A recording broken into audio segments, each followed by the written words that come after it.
ဝနဲ့သာသနာဘဝတစ်ခုကိုကြည့်နေဆိုရင်တော့လူသားတွေဟာလူဘဝကိုရောက်လာကြတယ်မိဘရဲ့ဆွေမျိုးရဲ့သားရဲ့သမီးရဲ့ဒီလိုတော့ဆက်လာကြတဲ့အခိုက်အတန့်လေးတစ်ခုဘဝလေးတစ်ခုအဲ့ဒီဘဝလေးတစ်ခုဟာဘုရားသာသနာတော်နဲ့ပွင့်လင်းနေတဲ့ဘုရားသာသနာတော်ထင်ရှားရှိတဲ့အချိန်နဲ့ကြုံတဲ့အခါရှိတယ်လို့မကြုံတဲ့အခါလည်းရှိတယ်ပေါ့ဘဝဆိုတာတော့ရှိနေကြမှာပါစင်စစ်မပြတ်ကိုယ်ဘဝသူ့ဘဝဆိုတာမိသားစုတစ်ခုဆိုရင်တော့နှစ်တရာအတွင်းမှာပေါ်ပေါက်လာတဲ့ဘဝကလေးတစ်ခုလို့ဒီလိုပြောမှာနော်နှစ်တရာအတွင်းမှာကိုယ်မိသားစုလို့ဆိုပြီးတော့ဒီအတိုင်းအတာလေးတစ်ခုမှာမိဘရဲ့သားသမီးရဲ့ညီကိုမောင်နှမရဲ့ဒီလိုဖြစ်လာတယ်အဲ့ဒီအတိုင်းအတာလေးတစ်ခုအတွင်းမှာဖြစ်ပြမှုလေးတွေဟာစုံရှိတတ်ကြတယ်ပေါ့သာသနာရဲ့မှတ်တမ်းတွေရဲ့ပြန်ပြီးသာသနာသမိုင်းလို့ပြောကြတယ်မှတ်တမ်းတွေရဲ့ကိုပြန်ကြည့်မယ်ဆိုရင်မြတ်စွာဘုရားသာသနာတော်နဲ့ကြုံတွေ့ရတဲ့မိသားစုတွေထဲမှာထူးခြားတဲ့မှတ်တမ်းလို့တစ်ခုပြောဗတ္ထပါဠသုတ်ဆိုတာရှိဗတ္ထပါဠဆိုတာမိသားစုတစ်ခုကတူရီတော်သားလေး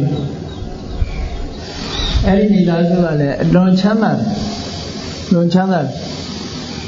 ထုံလကုဋ္ဌိကဆိုဒီကုန်းကြီးမှာ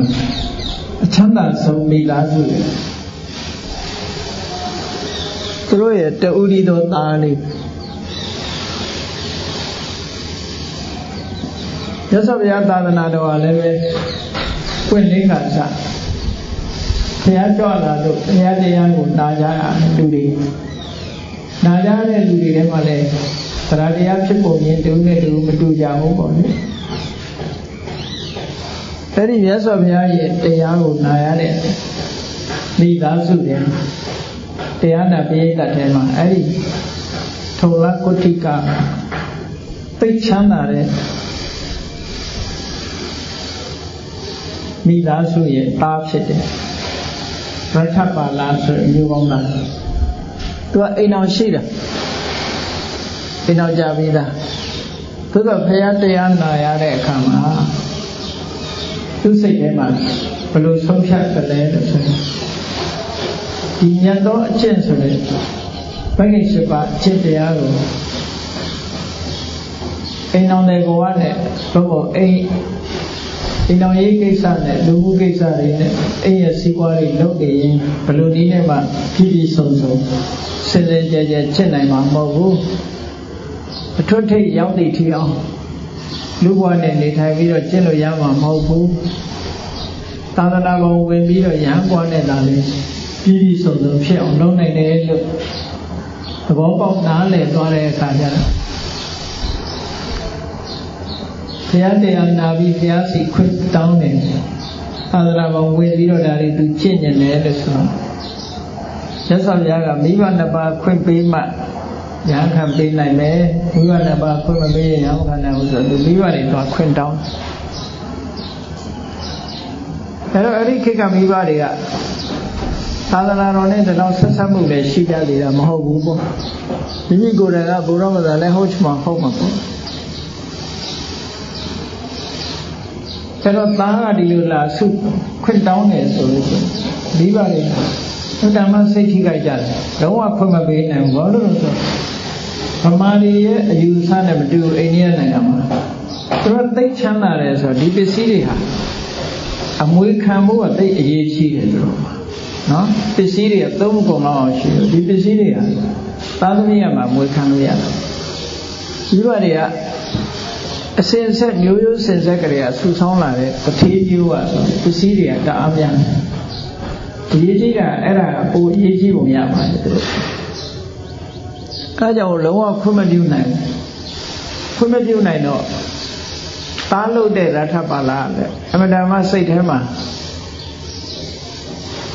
ဆုံးဖြတ်ချက်ချထားပြီးသားဖြစ်တာသူ သူ့ရဲ့တရားတရားဆွမ်းအားပထမကြီးမားတော့သူကလည်းခွင့်မရဘူးဆိုလို့ရှိရင်တော့ဒီဘဝမှာဘဝဆုံးရင်ဆုံးမသေးဆိုပြီးတော့ခွင့်တောင်းတဲ့နေရာမှာပဲသူက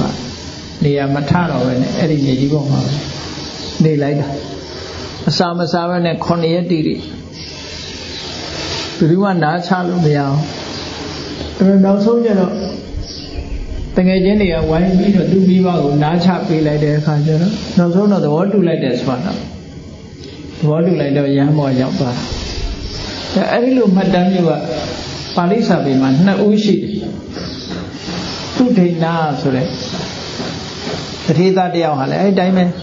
သူလည်းအိမ်တော်ရှိတာပဲသို့တော့အိမ်တော်ရှိမယ်အိမ်တော်ဘက်ကိုပန်ကြားเสียမလို့ဘူးသူကမိဘကပန်ကြားမိဘဆရာခွင့်ပြုချက်မရတော့သူလည်းပဲအဲ့ဒါလိုဆန္ဒပြတဲ့ပုံစံမျိုးပေါ့နိဒါဘုရားမရရအောင်ကြိုးစားအထောက်ကြအဲ့တော့ဘာဖြစ်လို့အခုလိုဖြစ်ကြရတာလဲဆိုဘဝအနေနဲ့တန်ရောစင်အမြင်နဲ့ကြည့်ရင်တစ်မျိုးပေါ့တန်ရောစင်နဲ့အမြင်နဲ့ကြည့်လို့ဆိုရင်တစ်မျိုးတန်တရားအနေနဲ့ကြည့်လို့ဆိုရင်လည်းတစ်မျိုးပေါ့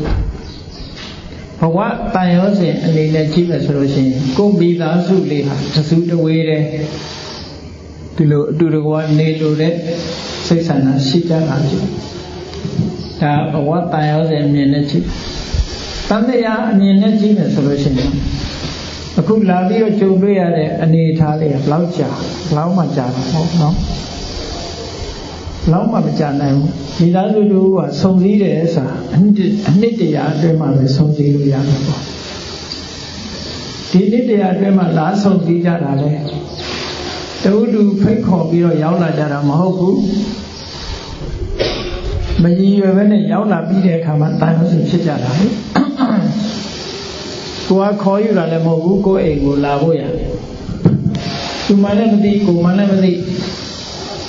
ပေါင်းစုံပြီးကြတဲ့သဘောပဲဥပမာပဲဗာနဲ့တူတော့ဆိုရင်ခီးသွားတွေရက်လေးနဲ့လာတဲ့ဇေယျကောင်မှာရှေ့လာတဲ့လူနောက်ကလာတဲ့လူတောင်းကလာတဲ့လူနောက်ကလာတဲ့ဇေယျကောင်မှာဆုံပြီးတော့မှအပန်းပြေနားနေကြတဲ့အချိန်မှာတွေ့ကြလို့ခင်မင်းရင်းနှီးမှုရကြတယ်ပြီးတဲ့အခါကျတော့ကိုလန်းကိုဆက်ပြီးတော့ရှောက်သွားကြတယ်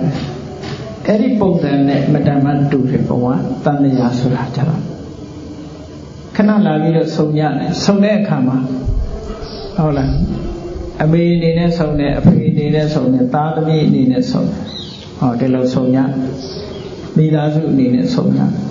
ဆုံပြီးရင်ကိုခရီးကိုရှောက်သွားတယ်ဒါတန်တရားအမြင်နဲ့ကြည့်မယ်ဆိုလို့ရှိရင်အကျိုးရှိအောင်လုပ်တယ်ဆိုတဲ့နေရာမှာအမေကကိုမျက်စိအောင်ကိုနားရှိတော့မယ်ကိုကအကူကြီးပေးနိုင်တယ်ချမ်းသာအောင်ထားနိုင်တယ်ဆောင်ရွက်ပေးနိုင်တယ်သားသမီးကလည်းမိဘကိုပြုစုဆောက်ရှောက်နိုင်တယ်ခဏဆုံစည်းတဲ့အချိန်ပိုင်းလေးပါဒါလေးတွေလုပ်လို့ရတော်အချိန်တန်လို့ဘဝခရီးကိုဆက်ပြီးရှောက်ချပြီဆိုတဲ့အခါကျတော့ကိုလုပ်ခဲ့တဲ့ကိုယ်ဝန်ကိုထမ်းကိုလန်းကိုသွားဆိုတာလို့ကိုလုပ်ခဲ့တဲ့အလုပ်တွေနဲ့ကိုဥတီချက်ပန်းတိုင်ရှိရအောင်ကိုလုပ်ခဲ့တဲ့လမ်းကြောင်းအတိုင်းရှောက်လန်းပြီးတော့သွားကြတာဒါကတန်တရားအမြင်နဲ့ကြည့်လို့ဆိုရင်တခဏလေးတွေ့တဲ့အရာလို့ဒီလိုပြောမှာပေါ့နော်အဲ့တော့တန်ဖိုးရှိတာတခုဆုံတွေ့တဲ့အချိန်မှာအဖို့ဒဏ္ဍာတွေကိုရလိုက်ကြဖို့အရေးကြီးတယ်မိသားစုဖြစ်တယ်မိဘလည်းမိဘရဲ့တာဝန်ဝတ္တရားကြီးတယ်မိဘဖြစ်တဲ့အချိန်မှာလည်းပဲကုသိုလ်ကောင်းမှုတွေရလိုက်တယ်သားသမီးရလည်းသားသမီးဖြစ်တဲ့အချိန်မှာတာဝန်ကြီးတယ်ကုသိုလ်တွေရလိုက်တယ်ရလိုက်တဲ့ကုသိုလ်တွေရဲ့အဆင့်အတန်းအားလျော်စွာဟိုဘာကုသိုလ်တွေရနိုင်တယ်ဒါနကုသိုလ်တွေရအောင်လုပ်မယ်သီလကုသိုလ်တွေရအောင်လုပ်မယ်ဘာဝနာကုသိုလ်တွေရအောင်လုပ်မယ်အဲ့ဒီရလိုက်တဲ့ကုသိုလ်တွေဒါလည်းအမြတ်တဝိနဲ့တူတွေ့ကပ်ပြီးတော့တန်ရောစဉ်ထားတာကတော့ဒါကဘာမှအကျိုးမြတ်မရှိဘူးမရှိရုံနဲ့မကဘူးသူတောကကိုဖြစ်ပွားစေတတ်တယ်ပေါ့နော်တောကကိုဖြစ်ပွားစေအဲ့တော့ကိုကျင့်နိုင်ရမှာဘာလဲလို့ဆိုလို့ရှိရင်ငါသားငါသမီးလို့ဒီလိုသတ်မှတ်ပြီးတော့တန်ရောစဉ်အမြင်နဲ့ချိပြီးတဲ့အခါ သားသမီးအတွက်ကောင်းကျိုးချမ်းသာဖြစ်စေနိုင်တာဘာလဲသားသမီးကလည်းငါအမေငါအဖေလို့ဆိုပြီးတော့အတိအမှတ်ပြုပြီးသာရောစဉ်အမြင်နဲ့ကြည့်တဲ့အခါအမေအဖေအတွက်ထာဝရကောင်းတဲ့အရာဘာလဲလို့တွေးလိုက်မယ်ဆိုရင်အားလုံးအတွက်ထာဝရကောင်းတဲ့အရာတော့ကုသိုလ်ကောင်းမှုပဲဖြစ်တယ်နော်ကုသိုလ်ကောင်းမှုပဲဖြစ်တယ်ဒါကြောင့်မို့ရသော်ပြကချမ်းသာဆိုတာကုသိုလ်ကောင်းမှုကိုခေါ်တာတဲ့လူတွေလူချင်းနဲ့ချမ်းသာဒုက္ခဆိုဒီမှာကုသိုလ်ကိုပဲခေါ်တယ်ဒါကြောင့်မို့ချမ်းသာဒုက္ခရခြင်းကုသိုလ်ကောင်းမှုပဲလုပ်ရမယ်အဲတော့ချမ်းသာဒုက္ခဆိုတဲ့နေရာမှာလူဘဝလူချမ်းသာရှိတယ်လူဘဝလူချမ်းသာတာဆင်းရဲတာတွေနဲ့အမတန်မှရောနှောပြီးတော့နေတယ်ထိတဲ့ပို့ပြီးတော့အဆင့်မြင့်တဲ့ချမ်းသာကနတ်ပြည်ကနတ်ချမ်းသာတခါအဲ့ဒီနတ်ပြည်ကနတ်ချမ်းသာဆိုတာလေအမတန်မှအချိန်တိုတောင်းတယ်သမထကျင့်စဉ်တခုကိုကြည့်ပြီးဗြဟ္မပြည်ရောက်လို့ရှိရင်ဗြဟ္မပြည်ကဗြဟ္မချမ်းသာကြတော့ကဘာချီပြီးတော့အသက်ရှင်နိုင်တယ်ဒါပြင်အဲ့ဒီချမ်းသာကလည်းနောက်ဆုံးကြတော့ဆုံးရှုံးရမှုရှိသေးတယ်တန်တရားထဲမှာရှိတဲ့ချမ်းသာမှန်သမျှဟာနောက်ဆုံးမှာဆုံးရှုံးတာကြီးပဲအကုန်လုံးဘယ်တော့မှထာဝရပိုင်ဆိုင်နေတဲ့ချမ်းသာဆိုတာမရှိဘူးတန်တရားထဲမှာထာဝရချမ်းသာနိုင်တဲ့ချမ်းသာဆိုတာမရှိဘူးအဲ့တော့ထာဝရချမ်းသာနိုင်တဲ့ချမ်းသာဆိုတာဘာလဲလို့ဆိုရင်အားလုံးကိုစောင့်လွတ်ပြီးမိမိတဏ္ဍာမှာလူချင်းမှုဆိုတဲ့တဏှာတွေပြတ်အောင်ကြိုးစားအားထုတ်မှထာဝရချမ်းသာလူချင်းမှုတွေရှိနေသေးတဲ့များကာလပတ်လုံးချမ်းသာဒုက္ခဆိုတာအပြည့်အဝမလာဘူးလူချင်းလို့ကြိုးစားတယ်ဆိုတော့ဓမ္မပြေရအောင်ဇန်တရားတွေအားထုတ်တယ်လူချင်းမှုမကင်းသေးဘူးမကင်းသည့်အတွက်ကြောင့်ကဘာချီတည်ပြီးတော့အသက်ရှိပြီမဲ့လို့နောက်ဆုံးမှာဆုံးရှုံးမှုနဲ့ကြုံရပြန်တာနောက်ဆုံးကြတော့လူချင်းမှုတောင်းတမှုဆိုတဲ့တဏှာတွေအကုန်ငြိမ်းချုပ်သွားမယ်တဏှာသင်္ခရလို့ခေါ်တယ်တဏှာကိုကုံအောင်လုပ်တဲ့နည်းစနစ်လူချင်းမှုတွေတွေ့တာမှုတွေတန်ရုပ်စဉ်တွေအားလုံးကိုထပ်တောက်တဲ့နည်းစနစ်ကိုကျင့်သုံးတာဒီသာသနာတော်မှာဒါကိုဗြဟ္မစရိယမြတ်တော်ကျင့်လို့ခေါ်တယ်အဲ့ဒီလူချင်းတာတွေအားလုံးကင်းပြတ်သွားအောင်ကျင့်သုံးတဲ့နည်းစနစ်ကတမ္မာဒိဋ္ဌိအမှန်တရားကိုအမှန်မြင်ဖို့လိုတယ်အမှန်မြင်ဖို့အတွက်တမ္မာသင်္ကပ္ပမမှန်ကန်ကန်တွေးနိုင်ဖို့လိုတယ်အဲ့ဒီလုပ်ငန်းကိုစတဲ့အခါမှာတမ္မာဝါစာတမ္မာကမ္မန္တတမ္မာအာဇီဝဆိုကိုကျင့်တရားကိုအခြေခံရမယ်နှုတ်ကိုစီကံရှိရှိထားရမယ်ပြုလုပ်မှုကိုစီကံရှိရှိနေရမယ်အတ္တမွေးဝမ်းကြောင်းမှုမှန်ကန်ရမယ်ဒါတွေမှန်ကန်ပြီးကိုကျင့်သီလနဲ့ပြည့်စုံလာပြီဆိုရင်စိတ်တည်ငြိမ်မှုတည်ဆောက်တဲ့အခါမှာလွယ်လွယ်ကူကူနဲ့ရနိုင်တယ်သီလရှိလာရင်ကိုကျင့်တရားကိုအခြေပြုပြီးတော့ကိုယ်မှာဝမ်းသာမှုကြည်နူးမှုပီတိဖြစ်မှုစိတ်ငြိမ်းချမ်းမှုစိတ်တည်ငြိမ်မှုမှန်ကန်သိမှုဆိုတာတွေကိုထောက်ဖို့ပြုတယ်အဲ့ဒါလိုကျင့်သုံးပြီးတဲ့အခါမှာကြိုးစားအထောက်မှုလာရတမ္မာဝါယာမအဟုသစိတ်တွေမဖြစ်အောင်ဆုပ်ပိတ်ရမယ်ထိမ့်သိမ်းရမယ်ဖြစ်လာလို့ရှိရင်လည်းတွန်းလှန်ပြည့်ရမယ်ကုသိုလ်တွေမဖြစ်သေးရင်ကြိုးစားရမယ်ဖြစ်လာလို့ရှိရင်တိုးပေါအောင်ကြိုးစားရမယ်ဆိုတဲ့တမ္မာဝါယာမထိုးကြိုးစားတဲ့အခါမှာအာယုံပေါ်မှာစိတ်နဲ့အာယုံမကွဲမကွာထားနိုင်မှုဆိုတဲ့တမ္မာတတိထိုအာယုံပေါ်မှာသဘာဝတရားအလုံးစုပြီးတော့တည်ငြိမ်မှုဆိုတဲ့တမ္မာသမာဓိဆိုတာဒီသဘာဝတရားတွေနဲ့ကျိုးစားအထောက်တာကိုဒါမဂ္ဂင်၈ပါးအကျင့်တရားလို့ခေါ်တယ်ဗြဟ္မစရိယမြတ်သောအကျင့်လို့ခေါ်တယ်ဒီကနေ့သာသနာပေါ်ဝင်တဲ့အမျိုးကောင်းသားကလည်းဒါကိုပဲကျင့်ရတာပဲမိဘနှစ်ပါးဆွေမျိုးများဗုဒ္ဓဘာသာနိဗ္ဗာန်ကိုလိုလားတဲ့ပုဂ္ဂိုလ်တိုင်းဒါကိုပဲကျင့်ကြရမှာဖြစ်တယ်အဲ့လိုကျင့်လိုက်လို့မိသားစုအမေဖေကလည်းဒါကိုကျင့်တယ်သားသမီးတွေကလည်းဒါကိုကျင့်တယ်ဆိုဒီမိသားစုကနောက်ဆုံးကြတော့တန်ရောစဉ်တရားတွေလုံးဝကင်းကျဲပြီးတော့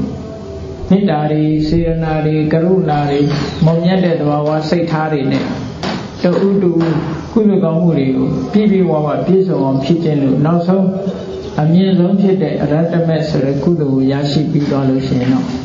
ကုသိုလ်ဆိုတာနောက်ထပ်ရစရာမရှိတော့ပါဘူးအဲဒီရဟတမေကုသိုလ်ရလိုက်တာနဲ့တပြိုင်နက်